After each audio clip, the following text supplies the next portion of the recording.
Vamos à palavra de hoje, abra sua Bíblia, em Romanos, capítulo de número 7. Romanos, capítulo de número 7, nós vamos ler verso 1 até o 6. Romanos 7, versos 1 a 6. Vamos ler e falar hoje de uma coisa gloriosa. Então vamos ler. Porventura ignorais, irmãos, aí está entre parênteses, pois falo aos que conhecem a lei, que a lei tem domínio sobre o homem toda a sua vida. Está fazendo uma pergunta. Ora, a mulher casada está ligada pela lei ao marido enquanto ele vive. Mas se o mesmo morrer, desobrigada ficará da lei conjugal. De sorte que será considerada adúltera, se vivendo ainda o marido, unir-se a outro homem. Porém, se morrer o marido, está livre da lei e não será adúltera se contrair novas núpcias. Agora Paulo vai começar a falar e a explicar, olha lá, verso 4. Assim, meus irmãos, agora ele está falando conosco, ele fez uma ilustração sobre o casamento, e ele está falando com cada um de nós agora, olha lá. Assim, meus irmãos, também vocês, olha lá, morrestes relativamente à lei por meio do corpo de Cristo, para pertencerdes a outro, a saber, aquele que ressuscitou dentre os mortos, a fim de que frutifiquemos para Deus. Vou ler o 4 de novo, olha, presta atenção, você tem que saber isso. Assim, meus irmãos, também vocês, também vós, olha lá, morrestes relativamente ao quê? Para a lei, morremos para a lei, por meio do corpo de Cristo. Olha, isso aqui é uma palavra de sabedoria que nós vamos ter essa manhã aqui. Para pertencerdes a outro, a saber, aquele que ressuscitou dentre os mortos, a fim de que frutifiquemos para Deus. Porque quando vivíamos segundo a carne, as paixões pecaminosas postas em realce pela carne operavam em nossos membros a fim de frutificarem para a morte. Agora, porém, libertados da lei, estamos mortos para aquilo que estávamos sujeitos, de modo que servimos como? Em novidade de espírito, lá dentro. Não é um servir a Deus exteriormente, nós servimos a Deus em novidade de espírito, e não na caducidade da letra. Então vamos lá. Aquela pergunta, por que Paulo escreveu essa carta aos Romanos? Se eu quiser entender o que é evangelho, não leve a mal de eu repetir isso sempre. Eu tenho que conhecer a carta de Paulo aos Romanos. Evangelho não é convidar alguém, você está com um problema, vem para a igreja que Deus vai resolver o seu problema. Você está com um problema financeiro? Vem para a igreja fazer uma campanha da prosperidade, dá uma oferta lá e você vai resolver o seu problema financeiro. Está com um problema com relacionamento com o marido não vem para a igreja e você é crente, olha, vem para a campanha da família, pega um envelope, põe lá o nome dele como oferta. Eu estou falando isso porque se praticam essas coisas. E vai resolver o problema da sua família. Você está com problema com o filho, põe o teu nome do filho, você passa na igreja, está lá na porta um livro, lá um caderno, um menino novo sentado lá, e vem aqui, põe no caderno de oração para nós orarmos para o seu filho. Então as pessoas pensam que evangelho é eu vir para a igreja resolver problema, né? Eu estou com um problema que eu mesmo causei, e vou lá e vou ter um Deus do gênio da lâmpada, que eu vou passar a mão na lâmpada, vai aparecer o gênio Jesus, e falar assim, sim, meu amo, faça os seus pedidos. Aí a mulher vai dizer, olha, eu quero que meu marido seja salvo. Eu quero ter dinheiro, eu quero comprar uma casa. Eu já fiz a campanha do tijolinho da casa própria, quero comprar uma casa. Eu quero. E o Jesus, que é o gênio da lâmpada, sim, meu amo, vou fazer tudo o que você quer, vou realizar os seus desejos. Então o evangelho não é esse besterol. Atrai multidões, isso atrai. Quem está desempregado, quem não quer ter trabalho, aí vai para a campanha do desempregado. Chega lá, se ele tiver uma moeda, ele vai ter que dar. A moeda do bolso, ele volta a pé para casa. Então, esse evangelho da mídia que está aí é um evangelho que que trabalha para encher igreja é atrair as pessoas para lá para resolver problema. Você pode ver quais são o nome dos cultos que tem lá. Segunda-feira, culto dos empresários. Só entra empresário. Quem está meio falido e tem empresa, vai lá. Terça-feira, culto da família. Você está com problema na família. Não vem segunda que é só para empresário. Aí, quarta-feira, vem buscar o Espírito Santo. Quinta-feira é o toque do milagre. Sexta-feira, culto de libertação. Sábado, culto para quem quer arrumar casamento. E domingo é o culto da celebração. É um dia de nome de culto para cada dia da semana. Você vê, até parece que Deus, eu vou lá na quarta-feira porque eu vou buscar o Espírito Santo. Se for na segunda, não pode, porque é o culto dos empresários. Criaram-se um monte de cultos na igreja para atrair as pessoas, cada um com um culto para cada problema. E põe isso na televisão e lotam as igrejas lá. Mas isso não é evangelho.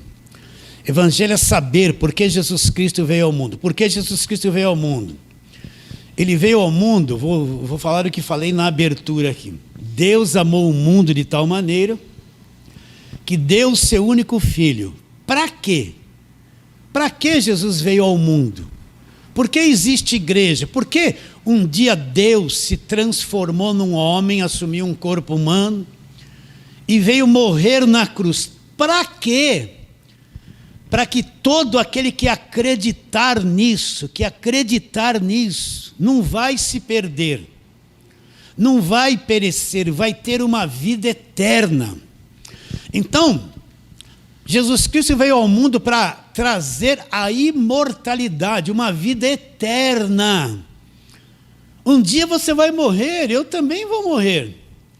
Passou este dia, nós vamos entrar na eternidade, ou perdido e aniquilado e destruído, presta atenção, ou salvo eternamente. Isso eu não estou brincando com vocês, isso é muito sério, entende? Você pode estar vivendo a tua vida, você comprou as suas coisas, você está feliz, você nem pensa em eternidade, mas um dia vai dar um piripaque nesse corpo, você sabe disso. A hora que você sair do corpo, entrar na outra dimensão, aí você vai sair do corpo, mas você é alma, é espírito. E você não vai dormir, você não vai querer um sono dormir, não, você vai sair vivinho. E você vai entrar do outro lado, ou salvo ou perdido. Aí é que está a questão, meus irmãos. O Evangelho, o centro do Evangelho, Cristo veio nos tirar de estar perdido. Então, quando isso acontecer, quando você sair do corpo, e você sair vivo e entrar numa dimensão espiritual, que você vai enxergar um mundo que aqui na terra você não enxergava, é para isso que Jesus Cristo veio. Eu não estou brincando com vocês, eu não estou atrás de dinheiro de ninguém, querendo explorar ninguém, não me interessam essas coisas. Eu quero que você entenda o que é o Evangelho. Então é por isso que nós estamos aqui trabalhando, para mostrar para as pessoas que essas coisas são reais. Não estamos aqui para brincar, eu vou cantar, eu vou dançar, ai que legal, estou feliz, né? Não, nós não estamos brincando de igreja, porque tem igreja que é pura brincadeira o que eles fazem lá. Eles brincam com a alma das pessoas, eles brincam com a mente das pessoas. Nós estamos aqui para pregar o que é Evangelho. E para mim entender o que é Evangelho, eu tenho que entender carta de Paulo, que ele escreveu aos Romanos, porque é tudo Evangelho isso aqui. E nós estamos trabalhando desde janeiro nesses assuntos. Então vamos lá, vamos entrar agora no capítulo de número 7, onde nós lemos. O que Paulo, vamos ler de novo e explicar parte por parte. Olha lá.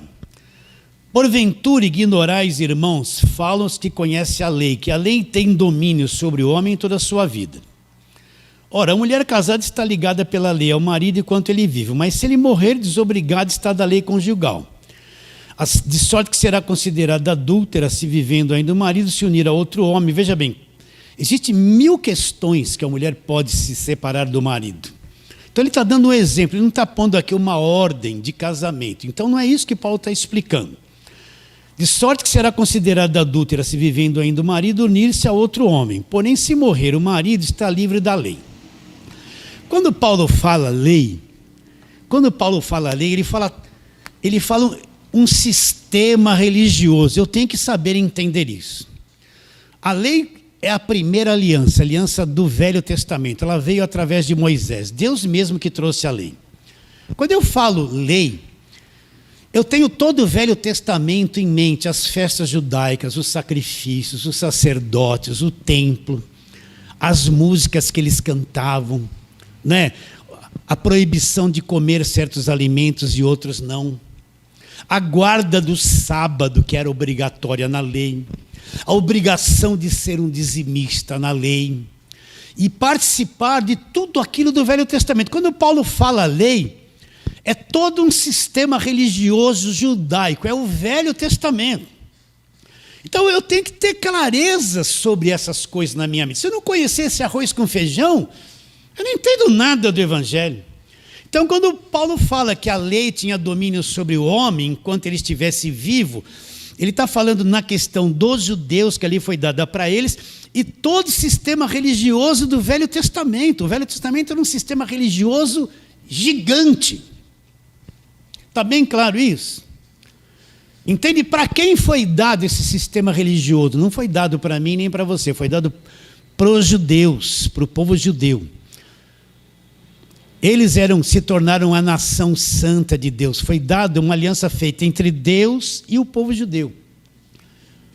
Então Paulo ele tem clareza sobre isso. E você tem que ter clareza. Tudo que é Velho Testamento é judaísmo, história do povo judeu. A igreja existia no Velho Testamento? Eu tenho que repetir isso 1000 vezes. Não. Havia promessas do Velho Testamento que falavam a respeito de Jesus que viriam, mas ainda não havia se materializado isso. Então, quando fala lei, é tudo aquilo que foi ensinado na velha aliança. Aquilo ali é lei. Está dizendo que essa lei tinha domínio sobre a vida do homem enquanto ele estivesse vivo. Aí ele vai citar o exemplo do casamento. Então, o homem casou com a mulher. Existe uma lei conjugal. Enquanto os dois estiverem vivos, esta lei está em vigor, os dois estão vivos. Então a mulher não pode trair o marido porque é adultério, o marido não vai trair a mulher porque é adultério. Eles não se casaram, não tem uma fidelidade nesta lei entre eles. Eles não puseram uma aliança. Puseram, então um tem que ser fiel ao outro. Mas agora, como é que essa lei conjugal deixa de existir? Se um dia ela tem um prazo de validade, é como o Velho Testamento, ele teve um prazo de validade. A validade da velha aliança foi até a cruz. Quando Cristo morre, acabou o prazo de validade. Começa-se uma nova aliança. Assim, a lei entre marido e mulher, ela tem um prazo de validade. Os dois têm aliança, os dois estão vivendo juntos. Mas se um dos dois morrerem, acabou essa lei, porque uma parte morreu, não existe mais. Então, se o marido morrer, a mulher está livre, ela amou o marido, viveu para ele 30 anos, mas se ele morrer, acabou a lei conjugal, uma parte morreu, não existe mais, não tem mais validade sobre a vida da mulher, a lei conjugal. Por quê? Porque o marido morreu, e o contrário, se a esposa morreu, acabou a lei conjugal. Por quê? Porque ela morreu, uma parte não existe mais. Ele está livre para se casar com quem quiser, ou ela está livre para se casar com quem quiser, porque a lei conjugal ela é válida enquanto estão vivos. Quando morreu, deixa de existir. Está bem claro isso na sua mente? Está bem claro? Agora Paulo vai trazer essa ilustração para mostrar que, através da morte de Cristo, nós morremos para a velha aliança, nós somos libertados da lei. Nós fomos libertados do Velho Testamento, fomos libertados de tudo aquilo, morremos, uma parte morreu e acabou a lei na cruz do Calvário. Então ele vai começar a explicar isso aqui, olha lá, vamos lá. Então vamos para o verso de número 4 agora, para começar a explicar a palavra. Assim, meus irmãos, vocês também morreram relativamente à lei por meio do corpo de Cristo. Há 2 domingos atrás, o que eu expliquei? Que nós somos incluídos na morte de Cristo. Quando Adão pecou, eu não existia, mas eu estava incluído em Adão. Como eu nasci de Adão, eu nasci condenado, estragado, porque eu estava incluído em Adão. Quando Cristo vai para a cruz, ele me incluiu em Cristo. Ou seja, quando Cristo está morrendo na cruz, não é ele só. São todos os que estão morrendo juntamente com ele. Deus na cruz está eliminando a velha criação para depois da cruz começar uma nova criação. Está bem claro isso na sua mente? Então o que Paulo está dizendo? Que quando Cristo vai para a cruz, nós que somos igrejas e cremos nele, nós somos incluídos naquela morte. Nós morremos com ele na cruz. Vamos voltar à pregação de 2 domingos atrás para você entender. Romanos 6, olha lá. Romanos capítulo 6, eu não ia falar isso, mas para ilustrar, deixar mais claro, vamos falar. Romanos 6:1. Que diremos, pois? Permaneceremos no pecado para que a graça seja mais abundante? Olha lá, de modo nenhum. Como viveremos ainda no pecado, nós o que para ele morremos? Agora vem a inclusão, que você tem que entender. Ou porventura ignorais que todos nós fomos batizados em Cristo, fomos batizados aonde? Na sua morte? Fomos, pois, sepultados com ele na morte pelo batismo, para que como Cristo foi ressuscitado dentre os mortos pela glória do Pai, assim andemos nós em novidade de vida. Olha o que ele está dizendo. Porque se fomos unidos com ele na semelhança da sua morte, então nós somos unidos com ele na semelhança da sua morte. Quando Deus olhava para Adão, ele via toda a raça humana em Adão. Naquele primeiro casal, Deus já tinha projetado uma raça humana inteira, estava incluída naquele primeiro casal. Quando Cristo vai para a cruz, ele olha e vê todos sendo incluídos em Cristo, sendo crucificados e destruídos ali na cruz através de uma pessoa. Através de Adão, saiu uma raça humana, ele estragou todo mundo. Deus pegou todos esses e incluiu através de um outro Adão, chamado Cristo, na cruz. Então nós somos unidos. Isso é uma palavra espiritual. Quem não é espiritual não entende isso. Nós somos unidos com ele na semelhança da sua morte e somos unidos com ele na semelhança da sua ressurreição. Continua a leitura, olha lá. Verso 5, porque se fomos unidos com ele na semelhança da sua morte, certamente seremos na sua ressurreição. Sabendo isso, que você tem que saber, olha lá, que foi crucificado com ele o nosso velho homem, para que o corpo do pecado seja destruído e não sirvamos ao pecado como escravos, porquanto quem morreu está justificado do pecado. Ora, se já morremos com Cristo, cremos que também com ele viveremos. Então, quando Cristo morre, nós fomos incluídos nesta morte, nós estamos incluídos, nós morremos com ele.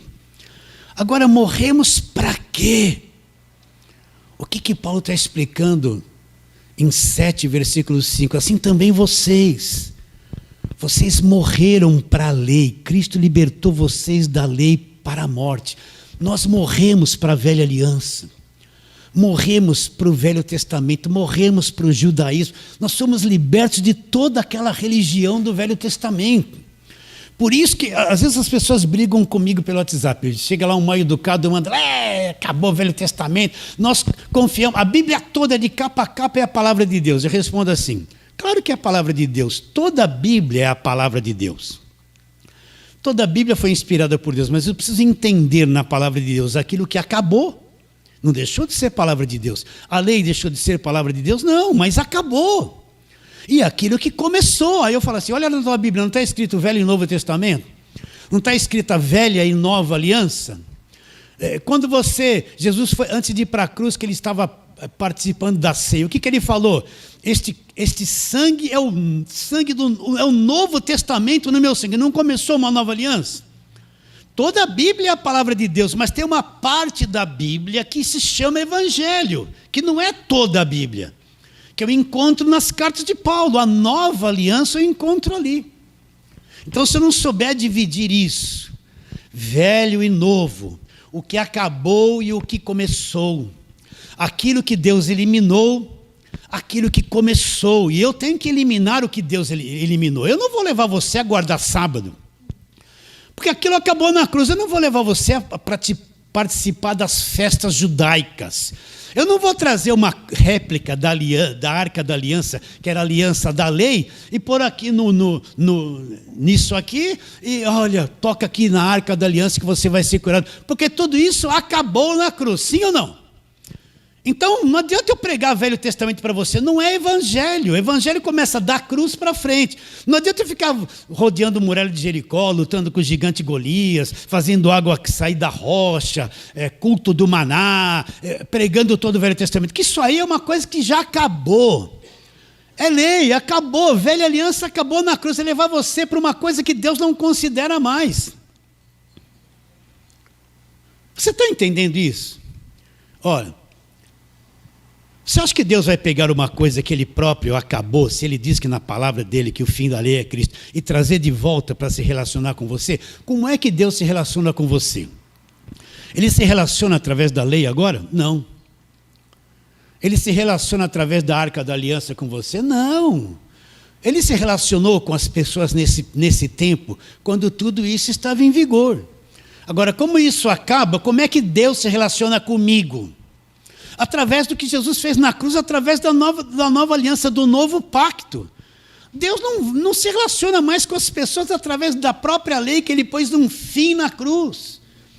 Deus se relaciona comigo através da nova aliança. Então, quem não está na nova aliança, quem não está dentro do Evangelho, está na velha aliança, está fora, está com o véu no coração. Ele está numa obscuridade, ele não tem nem certeza de salvação. Ele nem conhece o mundo emocional dele destruído, porque na velha aliança era muita cobrança. O que destrói a cabeça de uma pessoa? Ela vai na igreja, você tem que pagar preço, você tem que fazer voto, você tem que fazer campanha. Se você não for dizimista, vai para o inferno, você é ladrão. O Velho Testamento atormenta a cabeça das pessoas. Entra numa igreja que só prega Velho Testamento. É tudo um monte de atormentado, depressivo. Olha o que eu estou dizendo, cheio de cobrança. As mulheres lá estão apavoradas. Se o marido não é crente, na cabeça delas o marido tem um demônio. Vão acabar com a vida familiar dela. São tudo aprisionados, são tudo dominados. Um líder manda em todo mundo, põe medo, controla a vida de todo mundo. Não põe as pessoas em liberdade. Sim ou não? Mas quem está na nova aliança está livre. Olha, eu tenho um monte de testemunho pelo WhatsApp de pessoas, pastor, quando eu ouvi uma pregação sua, a libertação da mente, o mundo emocional destruído, eu entendi na nova aliança, minha vida mudou. Aí eu falo assim, que igreja você ia? Aí ela me fala, fulano de tal, igreja tal. Eu falei, por isso que eu tinha depressão, porque te cobrava isso, eu te cobrava aquilo, eu te cobrava isso, eu te cobrava, te oprimia, te triturava emocionalmente. Por isso que você era depressivo, estava debaixo da lei. Vocês estão entendendo? Então, a velha aliança acabou na cruz. Deus não se relaciona mais comigo através de velha aliança. Se eu vier com a velha aliança apresentar diante de Deus, Deus não vai levar em consideração, porque Ele eliminou isso na cruz. Quem não entendeu isso, não entende o Evangelho. Então, o que Paulo está explicando? Explicando nesse verso de número 5 aqui. Aliás, verso de número 4. Assim, meus irmãos, também vós morrestes relativamente à lei por meio do corpo de Cristo, para pertencerdes a outro, aquele que ressuscitou dos mortos. Assim como o marido, assim como a mulher morreu, o marido não tem mais lei conjugal, acabou a lei pela morte. Vocês estão entendendo? Ele pode ter amado a mulher, cuidado dela, sentindo uma falta enorme dela, mas ela passou para outra dimensão, e na outra dimensão, a lei conjugal não existe mais, acabou. Então ele está livre, não existe mais a lei conjugal para ele, porque a mulher morreu. É isso que Paulo está dizendo, assim como nós morremos com Cristo, a lei acabou na cruz, não existe mais a lei sobre nós, assim como a lei conjugal acabou a velha aliança para cada um de nós que cremos em Jesus Cristo e somos salvos pela graça, acabou. Morremos para tudo aquilo. Então elaborem grande erro, vou falar isso falei uns milhões de vezes isso, elaborem grande erro, uma igreja que se diz, vai pregar o Evangelho, escraviza as pessoas no Velho Testamento, prende elas lá, levam elas a praticar aquilo que já acabou na cruz e não entra nas cartas de Paulo. Estão levando elas para a morte, para a escuridão, para a dificuldade, para a incerteza de salvação. Está claro isso? Olha, isso aqui é uma palavra espiritual, tem que ter entendimento. Estou te explicando o que é evangelho. Tá? Agora, ele fala uma coisa interessante que eu preciso atentar aqui. No verso 4, eu vou ler de novo. Assim, meus irmãos, também vós morrestes relativamente à lei por meio do quê? Do corpo de Cristo. Por que ele fala o corpo de Cristo? Então você tem que entender que Jesus ele tinha a nossa aparência. Mas ele não era como nós. Jesus ele teve uma mãe terrena, mas não teve um pai terreno. O pai terreno lança no ventre da mulher uma semente que vai fecundar a mulher. Essa semente traz as características, grupo sanguíneo do pai, e quando fecunda a mulher, nasce uma criança. E quando essa criança nasce, você faz o exame de DNA, ela tem o grupo sanguíneo do pai, não é o grupo sanguíneo da mãe. Quando tem dúvida de uma criança se o pai é verdadeiro ou não, vai fazer o quê? Vai fazer um DNA na mãe? Não. Faz no pai, por quê? Se a criança é do pai, o grupo sanguíneo da criança é o mesmo do pai. Então Jesus não teve um pai humano. Olha, você fala que crê em Jesus, tem que saber isso. Ele só teve uma mãe física, mas aquela semente que foi gerada dentro dela, a genética de Jesus Cristo, é uma genética de Deus. O sangue de Jesus Cristo não era um sangue contaminado pelo pecado como o nosso. Já expliquei isso milhares de vezes. Ele tinha um sangue de Deus. Deus, na pessoa de Jesus Cristo, passou a ter sangue. A carne de Jesus Cristo, presta atenção, não era uma carne, por ele não ter um pai humano que veio de Adão, a carne dele era semelhante à nossa. Nós vamos ver isso na palavra. Mas a carne dele não nasceu pecadora como a nossa. A nossa carne é pecadora, ela quer adulterar, ela quer mentir, ela quer fazer tudo coisa de errado. Você tem um trabalho enorme com a tua natureza, com esse corpo. Esse corpo é traidor. Ele tem instintos malignos, não é verdade? Tem ou não tem? Fala a verdade, vamos mexer com isso. O homem tem uma esposa bonita, trata ele bem. Por que ele sai na rua e é tentado para olhar para outra? Os homens, se o homem é normal, ele vai ser tentado todo dia. A esposa tem que saber isso. Por que existem essas coisas na carne do homem e também na carne da mulher? Porque essa carne ela é terrível. Ela é uma carne corrompida. A tendência da nossa carne, natureza humana, é pender para o mal. Sempre pender para o mal, nunca para o bem. Mas a carne de Jesus não nasceu corrompida como a nossa. Ele foi um ser humano perfeito. A carne dele, o corpo dele, não tinha essas tendências malignas, porque se ele tivesse a carne maligna como a nossa, ele não poderia ser o cordeiro perfeito. Então Jesus, ele era o verdadeiro homem e ao mesmo tempo Deus. Ele sentia as coisas como a nossa carne sente? Sim, sente, ele deve ter sentido a vida sexual, mas não debaixo de uma carne corrompida como a nossa. Ele devia ter alguma atração física, claro, ele tinha um corpo de carne, mas perfeito. Uma coisa que não induzia ele ao pecado, não descontrolava ele tinha controle sobre todas as coisas. Então Jesus Cristo, porque ele fala sempre assim, filho do homem, que ele sempre quis mostrar o lado humano, o corpo físico que ele teve. Jesus viveu na terra como Deus ou como homem? Como homem, ele não usou os atributos divinos dele para viver aqui na terra. Ele teve fome, ele também bebia, também comia, também tinha sono, mas a carne dele era perfeita. Então, Jesus Cristo é o ser mais glorioso que pisou nesse planeta. Ele era Deus em forma de homem, Deus com um corpo humano, com uma carne perfeita, como Adão teve pouco tempo antes de cair no pecado.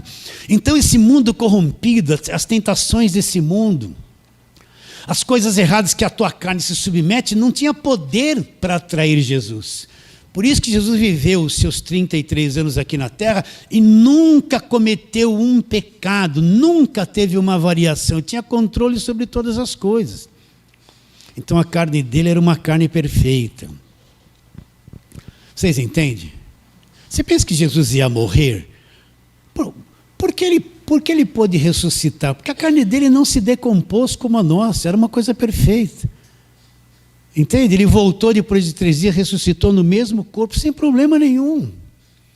Vocês estão entendendo isso ou não? Está entrando isso dentro de vocês?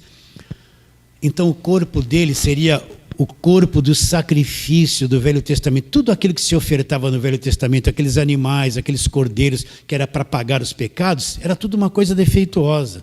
Mas quando Cristo vem, ele vem em forma humana perfeito, sangue de Deus, sangue puro, sem pecado, corpo sem pecado, sem corrupção. E ele vai ser a oferta pelo pecado. Por isso que João Batista disse, olha o Cordeiro de Deus, não é coisa humana quem está aí. Olha o Cordeiro de Deus perfeito. João Batista era filho de sacerdote, sabia tudo sobre sacrifícios do Velho Testamento. O Zacarias era o pai dele, era o sumo sacerdote. Ele sabia tudo sobre a lei. Mas quando ele viu Jesus, ele falou, olha o Cordeiro que vai... Agora sim, o pecado do mundo vai ser tirado, a culpa vai ser tirado, o preço do pecado vai ser pago. Olha o Cordeiro de Deus que tira o pecado do mundo. Porque ele era o sacrifício perfeito. Enxergou isso comigo ou não? Então, quando eu falar em Jesus, eu tenho que ter visão de quem ele é. Ele não foi um cara legal, não foi... Eu tinha lá no passado um colega que pintava, ele pintou um Jesus, naquele tempo a gente fumava uma maconha, ficava ligadão, pintou Jesus com os olhão abertos, assim, drogado. Oh, Jesus! Não é nada disso. Não é nada disso. Vocês estão entendendo ou não? Ele é o Deus que se fez carne, ele teve uma carne semelhante à nossa, mas perfeita. E esse corpo foi oferecido, assim como aquele animal era oferecido lá no Velho Testamento, degolava ele, derramava o sangue, queimava o corpo daquele animal como uma oferta para Deus, para perdoar a nação toda. Assim Jesus Cristo, ele vem, ele é o Cordeiro perfeito, ele vai para a cruz, e ele vai ser o último sacrifício da lei. Como ele era perfeito, o sacrifício dele foi perfeito. Porque a lei teve o fim? Porque finalmente apareceu alguém que cumpriu a lei, que era perfeito, e foi o último sacrifício da lei, pagou tudo o que a lei pedia. Por isso que eu falo que todos os nossos pecados foram pagos. Você não tem que pagar por nada, a tua culpa já foi paga, o que você devia foi pago, não por mim nem por você, porque ele era perfeito, o sacrifício de alguém perfeito, Cordeiro de Deus perfeito, pagou o que eu devia, não se paga mais nada e nós não devemos mais nada. Quando é que vamos acreditar nisso? Porque o pagamento foi feito por alguém perfeito na cruz do Calvário. E através deste corpo que foi oferecido perfeitamente, é que nós somos libertos da lei, porque ele pagou e cumpriu a lei, removeu a lei. Nós somos libertados da lei pela morte dele. Está entendendo? Então não vou mais voltar para a velha aliança. Vamos lá, senão eu vou fazer pregação muito longa. Vamos para a palavra, vamos abrir a Bíblia lá, para explicar isso que eu estou dizendo. Vamos lá, Romanos 8:3. Você está em Romanos, já é o próximo capítulo. Olha o verso 3. Não, vamos ler desde o 1. Agora, pois, nenhuma condenação existe para aqueles que estão em Cristo Jesus. O crente não perde a salvação. Porque a lei do Espírito da vida em Cristo Jesus te livrou da lei do pecado e da morte. Porquanto que for impossível a lei, no que estava enferma pela carne, agora presta atenção, leia e entenda, está com a mente aí? Captura ela aí e entenda.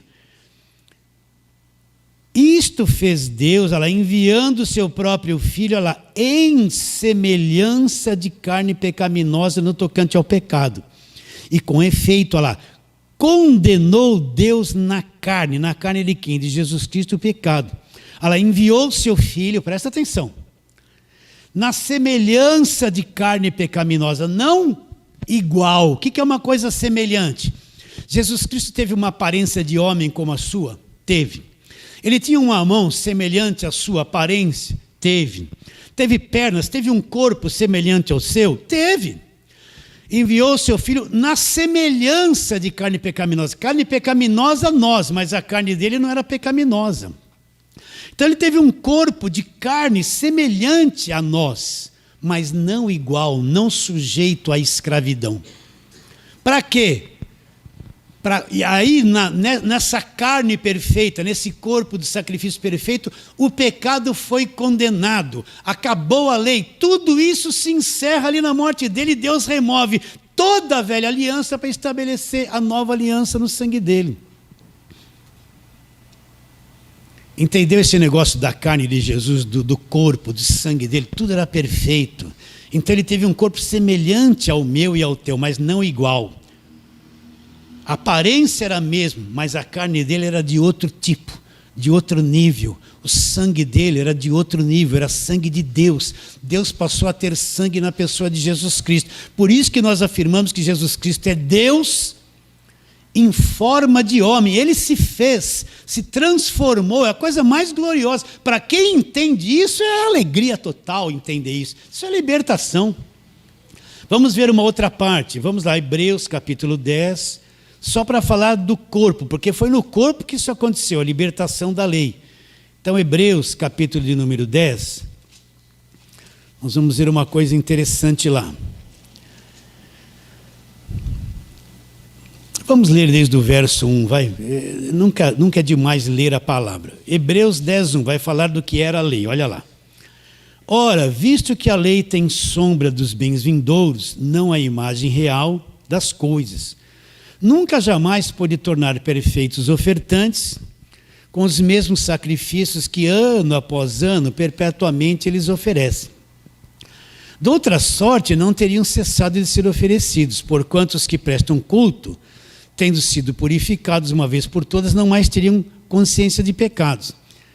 Entretanto, nesse sacrifício faz-se recordação do pecado todos os anos, porque é impossível, marque isso, porque é impossível que o sangue de touros e de bode remova pecados. Para aí, o que ele está explicando?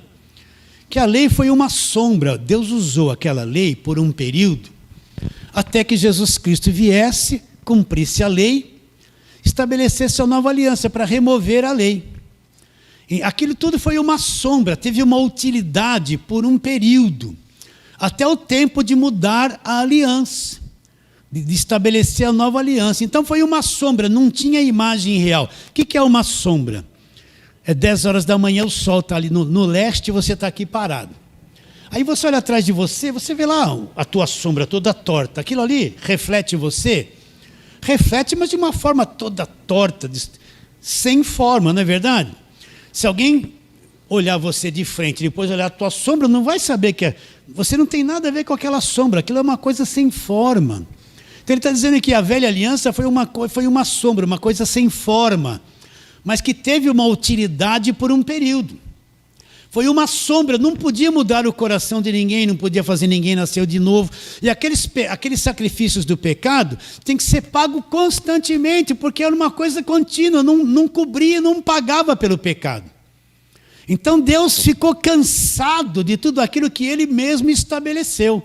Vamos continuar a leitura olha aqui o verso 4, olha lá. Porque é impossível que o sangue de touros remova pecados. Então aquilo nunca removeu o pecado. Aquilo foi uma coisa que não teve efeito nenhum. Continuando. Por isso a entrar no mundo, olha, verso 5. Por isso a entrar no mundo diz, olha lá, sacrifício e oferta não quisestes, antes um corpo me formastes. O que ele está dizendo? Os próprios sacrifícios que Deus estabeleceu na lei e as ofertas que Ele obrigava o povo a dar, Deus, chegou um tempo que Deus se cansou daquilo, Ele não queria mais aquilo. Acabou. E hoje nós vemos as pessoas querendo trazer aquilo que Deus cancelou de volta para Deus. Querendo trazer aquilo que Deus se cansou e deixou de lado. Servir a Deus na nova aliança com a velharia que Deus se cansou e eliminou. Então o que ele fala lá? Porque é impossível, verso 4 de novo. Que o sangue de touros e de bodes remova pecado. Por isso, a entrar no mundo, Jesus vai entrar no mundo, Deus diz, sacrifício e oferta não quisesse, antes um corpo me formaste. Então o corpo de Jesus Cristo, ele foi projetado por Deus nos céus. Assim, você vê carro bonitos hoje, design bonito, tudo isso, tem lá uns engenheiros, uns caras inteligentes que projetam cada peça, cada coisa. É como se Deus projetasse um corpo perfeito lá no céu. Toda aquela engenharia vai ser assim, a carne vai ser assim. E quando Jesus vai entrar no mundo, Deus introduz ele neste corpo. Um corpo formado por Deus. O corpo que ele tira de uma outra dimensão. Por isso que eu falo que ele foi o único verdadeiro extraterrestre. Não veio com disco voador, não veio com luzes, não veio com raio verde, não veio com um cabeção, 2 olhinhos, um corpinho fininho, né? Que nem os extraterrestres projetados. Não teve OVNI, não veio nada disso. Ele veio em forma de homem. Como um de nós. Só quem creu que enxergou o extraterrestre. Só quem creu. Quem não creu até hoje não enxerga. Está cheio de igreja, cheio de gente que não enxergou isso ainda. Inacreditável. Ele é o verdadeiro extraterrestre. Então, o corpo dele foi formado por Deus em outra dimensão, introduzido nele para ele nascer de Maria, para ser projetado Deus em forma de homem. Isso não é brincadeira, eu não estou brincando com você. Se você entender isso, você é liberto de tanta coisa. Se você entender isso, você nunca mais vai ser escravo de liderança evangélica que escraviza as pessoas. Você vai ter uma enorme dificuldade de encontrar uma igreja para congregar. Porque a maior parte que você entra é campanha, voto, sacrifício e gritaria. Campanha, voto. Ninguém ensina esse arroz com feijão com o evangelho para as pessoas. A maior parte das pregações deles, desculpe falar, é só Velho Testamento, é levar o povo para aquilo que acabou, escravizá-los lá. É só isso. Entende ou não? Então, Jesus é extraordinário. Se você tiver uma visão dessa, o extraterrestre, meu Deus, isso mexe comigo. Eu vou virar meio penteiro, vou dar uns gritos aqui, hein? Isso mexe comigo. Quando eu enxerguei esse arroz com feijãozinho em Jesus, mudou minha vida, acabou a religião. Nossa, Deus se transformou num homem. Isso é a coisa mais maravilhosa que existe. Ele me libertou do império das trevas. Não foi óleo que me libertou, não foi pastor gritando, não foi agorada, não foi rosa ungida. Tudo isso é uma macumba que puseram dentro da igreja. Quem me libertou foi Jesus. É Ele, é esse que nós estamos falando. Que não é fraquinho, não. É Ele que nos libertou e nos transportou. Então agora volta lá para Romanos de novo, para explicar por que ele fala o corpo. Então Romanos capítulo 7... Me excedi um pouquinho aqui, né? Agora ele diz, olha lá. Assim, meus irmãos. 7,4. Romanos 7,4. Também vós morrestes relativamente à lei por meio do corpo de Cristo, olha lá. Para pertencerdes a outro. A quem? Aquele que ressuscitou dentre os mortos. Então nós morremos para a lei por meio do corpo de Cristo. A oferta do corpo dele me libertou da velha aliança. Sim ou não? Agora, eu quero só abrir um parênteses. Eu sei que você deve estar vendo pela internet alguns outros pregadores da graça. E no meio da graça, dão muita ênfase a isso, ao ressuscitado, ressuscitado, ressuscitado.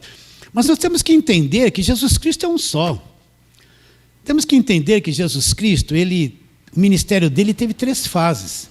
Primeira fase, ele vem como um judeu, para o povo judeu, ele vem para cumprir a lei, e ser o último sacrifício da lei. É a primeira fase do ministério de Jesus. Qual é a segunda fase do ministério de Jesus?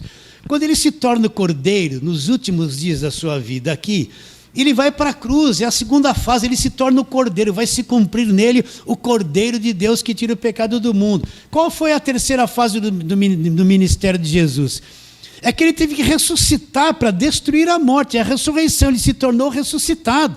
Mas ele é o mesmo. Não tem esse negócio, ou ressuscitado, ou ressuscitado. Jesus de Nazaré foi uma coisa, o ressuscitado é outra. Não, Jesus de Nazaré foi a primeira parte do ministério dele. Jesus crucificado foi a segunda parte, a terceira que se tornou aquele que ressuscitou. Mas ele é o mesmo, que exerceu os 3 períodos do seu ministério. Jesus é um só, quer ver onde está isso? Abre lá, Hebreus. Depois vamos voltar para Romanos. Estávamos em Hebreus, capítulo de número 13. Vamos lá. Hebreus, capítulo de número 13. Vamos ler o verso 7, 8 e 9. Vou esperar você achar. E tem que ler o que está escrito aí, saber onde está. Hebreus 13. Eu falei 13? Falei. Versos 7, 8 e 9. Olha lá. Lembrai-vos dos vossos guias. Né? De quem são os guias? Aqueles que pregam a palavra para você. Né? Por exemplo, o que é um guia? O guia é um pastor que prega a palavra. Ele é melhor que você? Não. Deus levantou ele para mandar na tua vida? Não. Deus levantou o pastor para te controlar, saber o que você faz e o que você não faz, te dar um montão de ordem, você tem que obedecer? Não. O pastor ou guia, como for, é alguém que cresceu um pouquinho mais, que aprendeu um pouquinho mais e vai ensinar os mais novos a chegar onde ele está. Vocês estão entendendo? Então qual é a minha função aqui? É controlar a tua vida? Não, é mandar em você. De jeito nenhum. Por isso que eu sempre falei desde o início da igreja. A pessoa é livre para chegar e livre para ir embora. Não precisa nem vir pedir bênção de nada, que isso não existe. Quer ir embora, vai, está livre. Quer vir, tá, não precisa falar, pastor, o senhor me recebe aí. Primeira coisa, quem recebe você na igreja é Jesus Cristo, não sou eu. E se você crê nele, você faz parte da igreja, vindo aqui ou não. Está bem claro? Então, o Paulo está dizendo isso. Lembrai-vos dos vossos guias, os quais vos pregam a palavra de Deus, considerando atentamente o fim da vida, imitai a fé que tiveram. Imitai a fé que tiveram. Olha lá, Jesus Cristo, aqui não, ele não está dizendo Jesus de Nazaré, ressuscitado, não, ele está dizendo assim, ó, Jesus Cristo ontem e hoje é o mesmo. E será eternamente. Então Jesus Cristo foi aquele, é o mesmo. Aquele que foi Jesus de Nazaré, o que foi para a cruz e se tornou o Cordeiro de Deus, e aquele que ressuscitou. Ele é o mesmo que foi lá, que teve esses 3 fases do ministério. Eu não posso criar um jargão só, o ressuscitado, o ressuscitado. Ele ressuscitou e agora ele está glorificado. Então tem que falar o glorificado. Porque o corpo dele, aquele mesmo corpo que ele ressuscitou, foi glorificado, preparado para entrar na eternidade. Por isso que quando ele apareceu para Paulo, ele já apareceu brilhando, a luz dele era tão grande. E quando ele apareceu para Paulo, Paulo caiu cego no chão e ficou cego pelo brilho tão grande da pessoa de Jesus Cristo. Ele foi glorificado. Ele já não é mais o ressuscitado, ele é o glorificado. Vocês estão entendendo ou não? Então a gente cria um jargão na igreja e começa a falar, acho que é só aquilo. Então vamos limpar nossa mente daquilo que é defeituoso. Está claro isso? Então volta lá, Romanos 7. Já estou gritando, né? Meu Deus, eu não posso gritar, eu detesto gritar. Cansa, né? Então, Romanos 7, vamos ler de novo o 4. Ó.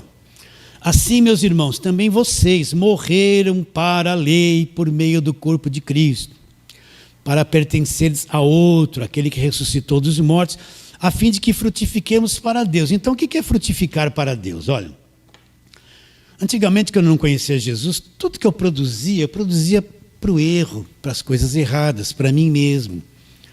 Não é verdade? Agora que eu sou de Deus, tudo que eu vou produzir pertence a Deus.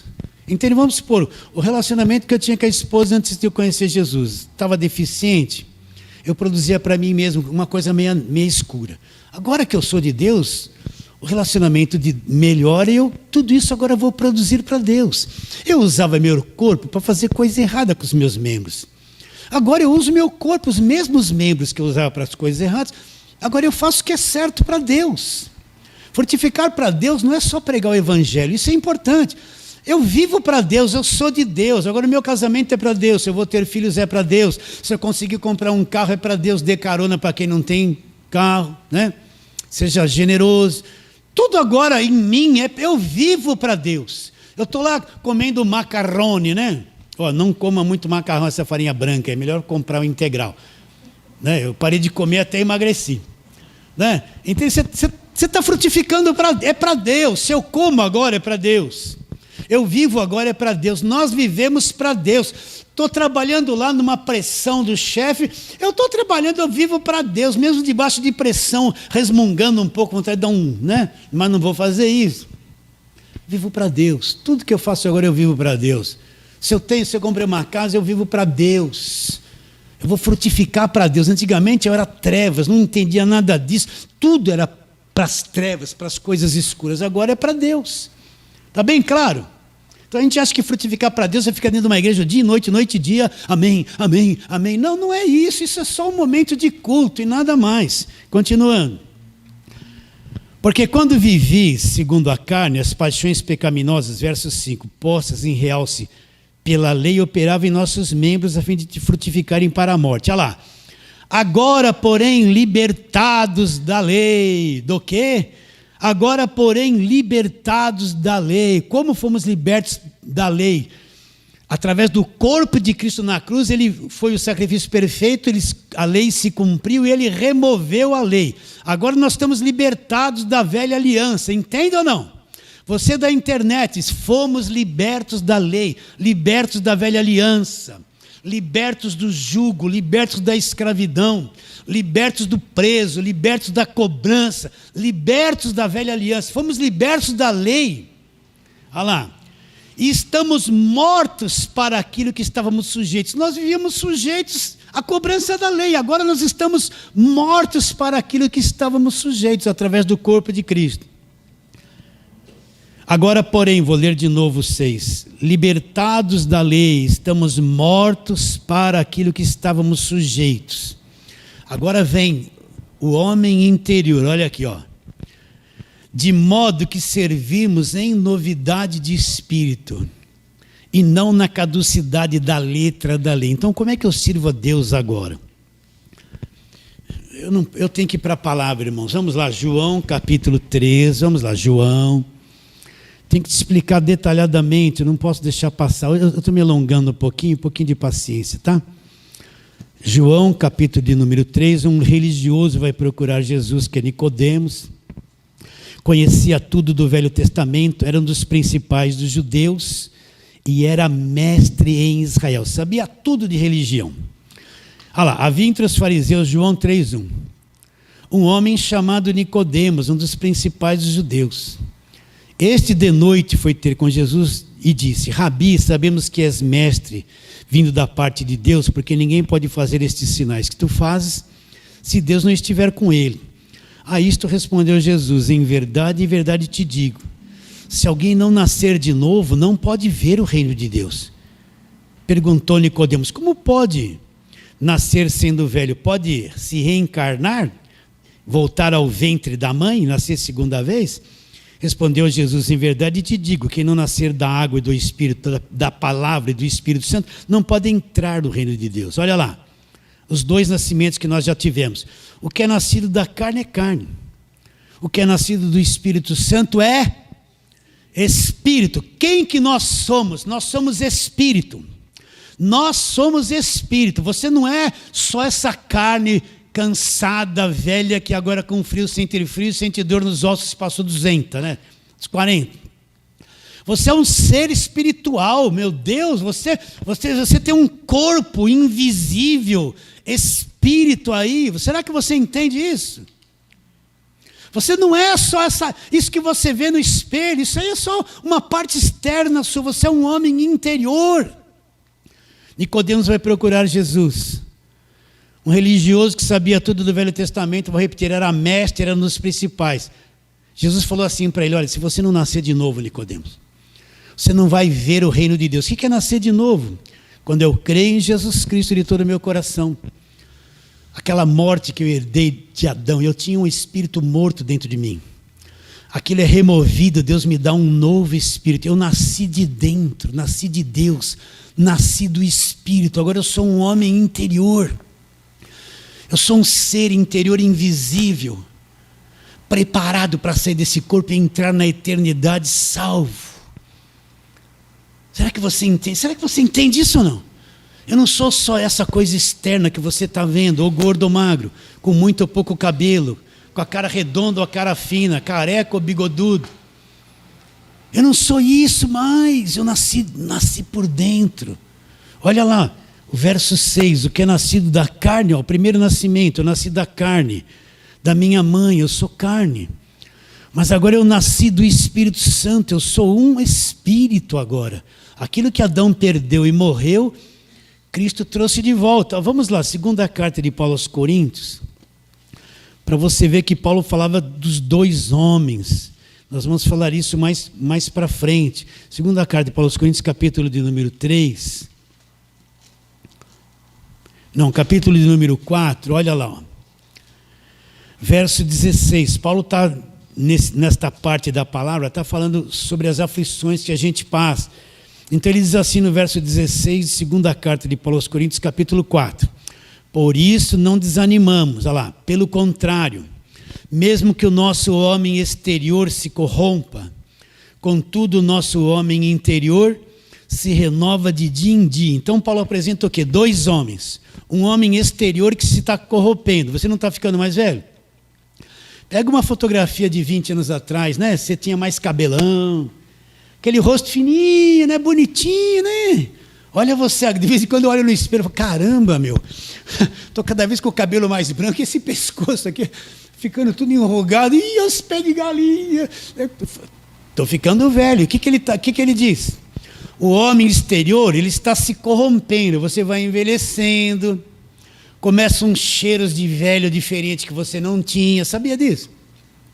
Ainda bem que tem bons perfumes e desodorantes, né? As irmãs estica, e fica lá, e toma isso e toma aquilo, só o rosto, né? Que dá para esticar, o resto vai caindo, não tem jeito. Estou brincando, não é assim? Então ele está dizendo, ainda que o nosso homem exterior está se corrompendo, esse corpo está caminhando para virar pó, né? Pega os mais velhinhos, outro dia eu vi uma mulher bonita, né? Mas ela estava tão velhinha, eu conheci ela há anos, foi uma mulher muito bonita, estava toda tortinha, enrugada, a cara dela assim, você lembra o Fofão? O Fofão não tinha aquele boneco, não tinha negócio assim? Aí eu passei assim, falei, nossa, olha aquela senhora, aquela mulher era tão bonita, agora estava toda enrugada, parecia o Fofão, assim, ó, uma papadona assim, né? Mesmo que o nosso homem exterior se corrompa, está acontecendo uma coisa contrária dentro de nós. O nosso homem interior, o nosso espírito está comendo o evangelho, crescendo, um ser lindo, perfeito, imortal está sendo trabalhado dentro de nós ao mesmo tempo. Então, como é que eu sirvo a Deus agora? Servir a Deus agora não é coisa externa. Por isso que não existe objeto orado, altares, cruzes, imagens, representação. O Evangelho não tem representação de Deus em objetos, em coisas físicas, em coisas materiais. Deus é Espírito. Deus não tem nada que você possa fazer e dizer, Deus está aqui. Não tem uma imagenzinha que você faça, isso aqui é Deus, é Jesus Cristo. Deus é Espírito, não tem forma de coisa material. Então toda coisa material no meio da igreja que representa Jesus Cristo é anátema, maldição, porque Deus é Espírito.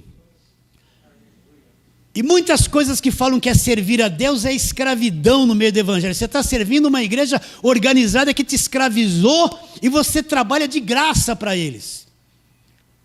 Agora o relacionamento com Deus é de dentro de mim, do meu homem interior para Deus. Eu sirvo a Deus aqui dentro. Ó. Posso não estar fazendo nada do lado de fora. E adorando Deus aqui dentro, ao mesmo tempo cheio dele dentro de mim. Vocês estão entendendo? A coisa é aqui dentro agora, é na mente. Por isso que você precisa aprender evangelho, ser inteligente. O aperfeiçoamento está na sua cabeça, naquilo que você conhece. Quando você vê num culto um monte de coisa material, Deus não está em nada material. Deus não está na cruz, nos objetos que eles falam que é orado e ungido, que vai abençoar a sua vida. Deus não está aqui nos instrumentos, não tem nada santo aqui. Deus não está naquele altar da igreja católica, com aquela cruz, aquela imagem. Deus não está nas márcias para Jesus, que só é politicagem. Oh, falei, meu Deus, falei. Eu me comunico com Deus agora. Vou brincar com você. Desculpe, eu estou me alongando. Você sabe o que é se comunicar por telepatia, né? Um entra na mente do outro, eles conversam na mente, né? Só que nós, na carne, não temos o poder de fazer isso. Agora, no espírito, é como se nós... Presta atenção. É uma comunicação invisível. Daqui a pouco eu ligo para você, bate no seu celular aí. Eu liguei aqui de um aparelho, foi para um satélite, uma torre, bateu, tocou aí. Uma onda invisível. Presta atenção. Como é que eu adoro a Deus e me comunico com Deus agora? Não é através do lado visível das coisas. Não é através de coisas materiais. É como se fosse por telepatia. Meu espírito e Deus. Como é que eu adoro a Deus? Batendo palma? Não. Dentro de mim, o meu homem interior adora a Deus, em silêncio. Como se fosse uma telepatia espiritual, entende? E eu recebo as ondas de Deus e a voz de Deus e entendo Deus. E me comunico com Ele, às vezes, sem falar uma palavra. Só no Espírito entendo certos versículos. Por isso que se você tiver a prática de parar um pouquinho por dia, ficar um pouquinho sozinho, fechar os olhos, não ficar, Deus, faça isso, faça aquilo, faça aquilo. A oração dos crentes é mandar Deus fazer coisa. Deus está tão cansado de ouvir, faça isso, faça aquilo, eu amarro, vai Deus, vai agora, é agora, Deus, faça isso, resolve aquilo, liberta aquilo, abençoa. Deus está por aqui, isso já não é mais oração, é encheção. Agora você se comunica com Deus, descobre, se você parar um pouquinho por dia, fechar os olhos, não fala nada, e tentar localizar o teu homem interior, e fazer uma telepatia com Deus em adoração. No começo você vai ver que a tua mente, ela fica assim, ela não se concentra. Mas se você for praticando isso, você vai passando a ter domínio na tua mente, você vai entender o que é a tua cabeça, e o que é o teu espírito. A voz do espírito é diferente dessa agitação mental. E se você ficar em silêncio com Deus, um pouquinho por dia, vai adorando a Deus, no decorrer dos anos você vai perceber que o teu homem interior é um ser que se comunica e recebe comunicação. Você vai entender a voz de Deus lá dentro, no teu espírito. E gozado que essa voz de Deus sempre ela vai abrindo a palavra para você. Você entendeu isso? Agora olha lá, para terminarmos, agora eu vou terminar, não vou mais te dar canseira. Volta lá para Romanos 7. Ele diz assim, agora nós servirmos a Deus, olha lá. Vamos ler o 6 de novo. Romanos 7, 6. Agora, porém, libertados da lei, estamos mortos para aquilo que estávamos sujeitos. Olha lá. De modo que servirmos a Deus como? Em novidade de espírito. Como é que eu sirvo a Deus? Agora é meu homem interior ligado em Deus, e Deus ligado no meu homem interior. É ou não é? O teu aparelho celular não tem um código que é o teu número? E quando vem uma mensagem para você, não toca em outra, ela vem exatamente para você. O teu espírito é como se tivesse um código, que é você. E você se comunica com Deus, e Ele se comunica com você interiormente. Por isso que o verdadeiro culto a Deus é uma coisa prestada no espírito, não é tanta exterioridade. É uma coisa do espírito do homem para o Espírito de Deus. E como é? Agora libertados da lei, como que eu vou me comunicar com Deus agora? Para terminar. De modo que servirmos a Deus como em novidade de espírito, com o homem interior.